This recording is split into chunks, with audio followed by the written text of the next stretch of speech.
हरे कृष्ण। तो बलराम जयंती आने वाली है, तो बलराम जी का गुणगान करते हैं। जिस प्रकार जन्माष्टमी का महोत्सव बहुत ही धूमधाम से मनाया जाता है, उसी प्रकार से बलराम जयंती का उत्सव भी बहुत ही धूमधाम से वैष्णव मनाते हैं। इसे बलराम पूर्णिमा भी कहा जाता है। तो सबसे पहले तो हमें यह समझना है कि बलराम जी हैं कौन, किस उद्देश्य से बलराम जी इस धराधाम में अवतरित होते हैं। तो भगवान का जब जन्म दिवस होता है, जब यहाँ प्रकट होते हैं, तो उसको अवतरण दिवस बोला जाता है। तो जब भौतिक संसार में हमारा जन्म होता है, तो मृत्यु भी उसके साथ लिख दी जाती है। भगवद गीता में भगवान कहते हैं कि जिसका जन्म हुआ है उसकी मृत्यु निश्चित है। मगर भगवान का इस संसार में आना और जाना सूर्य के उदय होने और सूर्य के अस्त होने के समान है। जैसे कि दिन में सूर्य हमें दिखाई देता है, रात में नहीं दिखाई देता। तो इसका मतलब ये नहीं कि सूर्य नहीं है, सूर्य हमेशा है, रात को भी हमारी आँखों से वो ओझल हो जाता है। तो इसी प्रकार श्री भगवान भी हमेशा कभी न कभी किसी न धराधाम में वो अपनी लीला करने के लिए आते हैं। तो भगवान का इस संसार में आना और जाना दोनों ही दिव्य है। तो भगवद गीता के 4 अध्याय के 9वें श्लोक में भगवान श्लोक बोलते हैं कि जन्म कर्म च मे दिव्यम एव यो वेति तत्वतः त्यक्त्वा देहम पुनर्जन्म नैति मामेति स्वर्जुना। तो हे अर्जुन, मेरे दिव्य जन्म कर्म को तत्व से समझा जाता है। तो भगवान कृष्ण और भगवान बलराम में कोई अंतर नहीं है, सिर्फ रंग का भेद है। भगवान कृष्ण श्याम वर्ण के हैं और बलराम जी गौर वर्ण के हैं। भगवान श्री कृष्ण बांसुरी धारण करते हैं और भगवान बलराम जी हल धारण करते हैं। हलधर भी उनका एक नाम है बलराम जी का। तो दोनों में कोई अंतर नहीं है, दोनों में समान शक्ति है। भगवान श्री कृष्ण का ही विस्तार है बलराम जी। भगवान श्री कृष्ण सेव्य भगवान हैं और बलराम जी सेवक भगवान हैं। तो प्रभुपाद जी बलराम जी का एक मतलब यहाँ पर समझाते हैं कि बल प्लस राम, 2 शब्द हैं, बल और राम।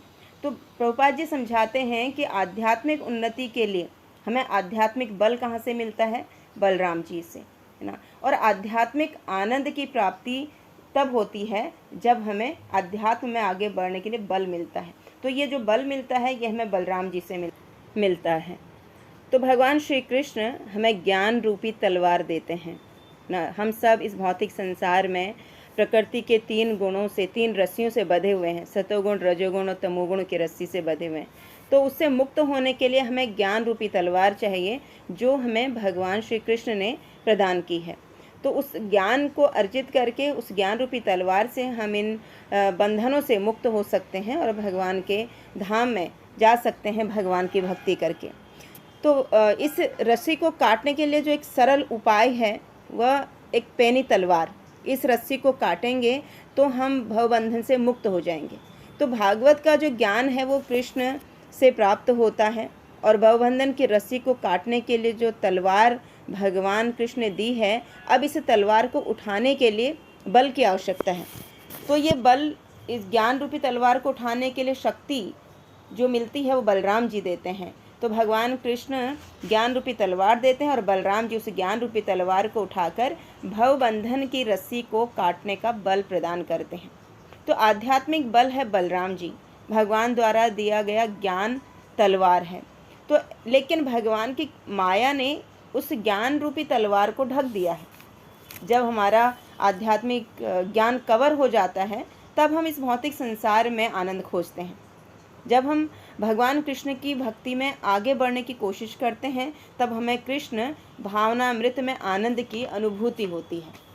तो जो भगवान की जो माया शक्ति है उसने हमारे ज्ञान को जो ढक रखा है, इसलिए हम भगवान में आनंद ढूंढने के बजाय, हम भगवान की भक्ति करने के बजाय इस भौतिक संसार में सुख ढूंढते हैं, इस भौतिक संसार में आनंद ढूंढते हैं और इस भौतिक संसार से हम आसक्त होते हैं। तो बलराम जी जो हैं वो गुरु तत्व हैं। तो भगवान तक पहुंचने के लिए सबसे हमारा जो मार्ग है वो कौन प्रशस्त करता है? वो गुरु प्रदान करते हैं हमें। भगवान तक कैसे पहुंचा जा सकता है? वो गुरु हमें प्रदान करते हैं वो ज्ञान।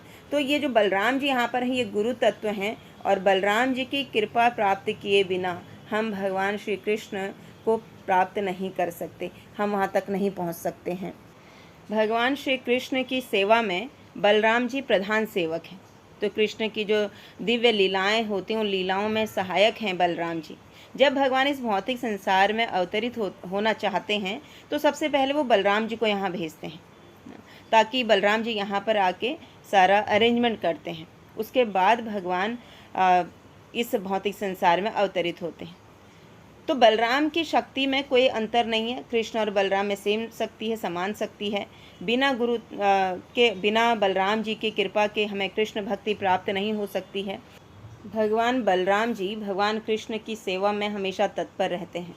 जब भगवान राम अवतार में आते हैं तो बलराम जी लक्ष्मण के अवतार में आते हैं, और जब भगवान चैतन्य महाप्रभु के अवतार में आते हैं तो बलराम जी नित्यानंद के अवतार में आते हैं। चैतन्य चरितामृत नामक ग्रंथ में इसका एक उदाहरण आता है। जगाई मदाई दो भाई थे जिनका जन्म हुआ था ब्राह्मण कुल में, लेकिन इनके कर्म थे चांडाल के समान। ऐसा कोई पाप कर्म नहीं था, कोई अपराध नहीं था जो इन दो भाइयों ने नहीं किया था। तो नित्यानंद प्रभु जो कि बलराम जी ही हैं, तो ये जगाई मदाई को कहते हैं कि मैं आपको कृष्ण प्रेम प्रदान करना चाहता हूँ। आपको सिर्फ अपने मुख से भगवान के पवित्र नामों का जप करना है। यह सुनकर जगाई मदाई जो है वो क्रोधित हो गए और इन्होंने पत्थर उठाकर नित्यानंद प्रभु के सिर पर मार दिया। नित्यानंद महाप्रभु के सिर से खून निकलने लगा और यह सब देखकर चैतन्य महाप्रभु से रहा नहीं गया।